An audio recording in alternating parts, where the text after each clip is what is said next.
Mama Shirley, baka naman po pwede mo i-share sa amin yung napakasarap ng carbonara sauce. Yung hindi makakalimutan ng mga bata. Dalawang latang maliit na 155 grams each can ng tuna in oil.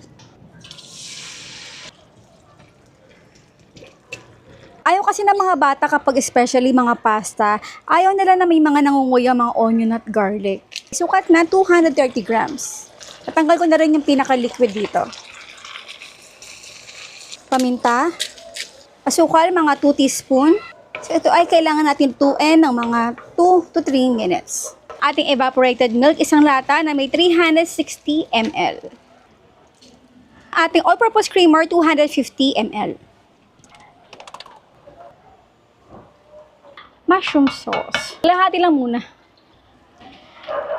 Pinatay ko rin yung ating apoy dito at palamigin lang muna natin ito ng mga 15 minutes. And this is our carbonara sauce.